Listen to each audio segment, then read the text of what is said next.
32-এর বাড়ি যারা ধ্বংস করছে এদের বিচার কোনো দিন হবে, বাংলার মাটিতেই হবে। এবং এই 32-এর ভাষাটা হচ্ছে ঐতিহাসিক একটা দলিল। বিপ্লব হয়েছে, প্রতি বিপ্লব হয়েছে, বিপ্লব হইলে প্রতি বিপ্লব হবে, এটাই স্বাভাবিক। রেডিও সেন্টারে কয়জন উর্দু ভাষাভাষী আছে যা তাদের জন্য প্রোগ্রাম করতে হবে উর্দু ভাষা দিয়ে, তাদের কপালে এবং তাদের মুখে জুতার বাড়ি দিতে চাই আমি। বঙ্গবন্ধু শেখ মুজিবুর রহমান আসলে সে আমাদের বাংলাদেশের সবার নেতা। এটা আমরা যদি আমাদের 71-কে বিশ্বাস করি, 52-কে বিশ্বাস করি, তাহলে বঙ্গবন্ধুকে বিশ্বাস করতে হবে, স্বীকার করতে হবে। এবং এই 32-এর ভাষাটা হচ্ছে ঐতিহাসিক একটা দলিল, যেখান থেকে হচ্ছে আমাদের আন্দোলনে ডাক দেওয়া হয়েছে, স্বাধীনতা ঘোষণা করা হয়েছে। তো এই 32-এর বাড়িটা হচ্ছে একটা ঐতিহাসিক দলিলের সমৃদ্ধ একটা জায়গা ছিল।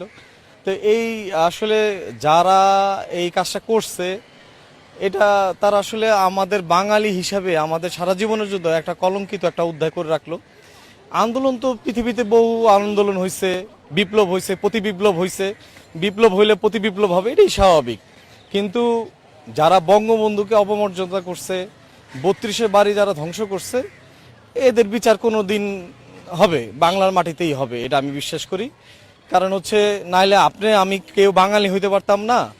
আমরা আজকে যে বাংলাদেশের পাসপোর্টটা পাই, সবুজ পাসপোর্টটা, এই 32-এর বাড়ির জন্য পাই, বঙ্গবন্ধুর জন্য পাই, এটা স্বীকার করতে হবে। আমরা যদি এটা অস্বীকার করি তাহলে আমরা অকৃতজ্ঞ এবং আমরা সেই গোয়ার রয়ে গেলাম। আমার বাচ্চার বয়স 5 বছর, আমার মেয়ের বয়স 5 বছর। তো আমার শ্বশুরও বঙ্গবন্ধুর মতো একটা ফ্রেমের চশমা পরতেন। তো উনি টাকা দেখলে উনি বলতো যে এটা নানা, বঙ্গবন্ধু ছবিটাকে দেখলে নানা।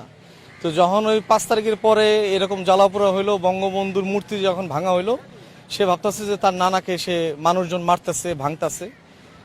তো ওই কোমল হৃদয়ের যে রক্তক্ষরণ, যে কান্না, তাকে তো কোনোভাবে বোঝানো গেল না যে এটা তার নানা না, এটা হচ্ছে বঙ্গবন্ধু। কিন্তু সে কান্না করতেছে যে তার নানাকে কেন মারা হইতাছে, কেন ভাঙা হইতাছে। তো আপনি আন্দোলন করবেন কিন্তু একজন জাতির পিতা, বাঙালি জাতির পিতা, এখানে আমরা গোলায় ফেলি যারা এই কথা বলি, ওই আমরা মুসলিম জাতির পিতা। আরে ভাই, আমরা কি মুসলিম জাতি? এটা হচ্ছে বাংলাদেশ, সব ধর্মের মানুষের বসবাস আছে। সংবিধানে সুন্দরভাবে বলা আছে, বিসমিল্লাহ দিয়ে শুরু করলেন দেখেই যে আপনি মুসলমানের দা ক্রান্তি, এটা না। হয়তো আমাদের মুসলিমদের সংখ্যা বেশি, এখানে হিন্দু আছে, বৌদ্ধ আছে, খ্রিস্টান আছে, আমাদের সবার মধ্যে ওই ভ্রাতৃত্বের বোধটা আছে, ছিল।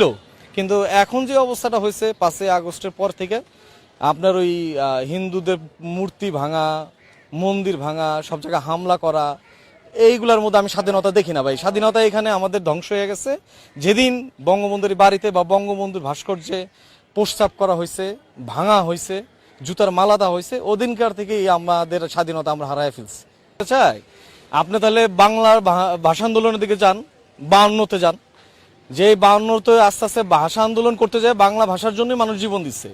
সেই বাংলা ভাষী দেশ এবং বাংলা ভাষার জন্য আমরা জীবন দিলাম। সেই 52-র আন্দোলন ধরতে ধরতে আস্তে আস্তে আমরা বাঙালি হইলাম, বাংলাদেশ হইল। সেইখানে আবার কিভাবে প্রজ্ঞাপন জারি করে রেডিও সেন্টারে কয়জন উর্দু ভাষাভাষী আছে যা তাদের জন্য প্রোগ্রাম করতে হবে উর্দু ভাষা দিয়ে, তাদের কপালে এবং তাদের মুখে জুতার বাড়ি দিতে চাই আমি। বুঝেন নাই? জুতা, তাদের গলায় জুতা দিব, তাদের কপালে জুতা দিয়ে বেরাবো। খালি সময়ের অপেক্ষা, সময় আসুক। এই বাংলাদেশের মানুষ যারা ওই গণ অভ্যুত্থানে বলেন আর বিপ্লবী বলেন, যারা রাস্তায় নামছিল, তারাই আবার প্রতি বিপ্লব ঘটায় এদের জুতার বাড়ি দিবে।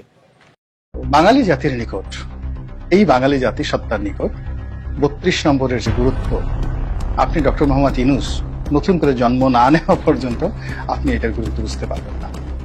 যারা মুক্তিযুদ্ধ করেছেন, যারা এই দেশকে ভালোবাসেন, তাদের কাছে ওই রাস্তাটির গুরুত্ব,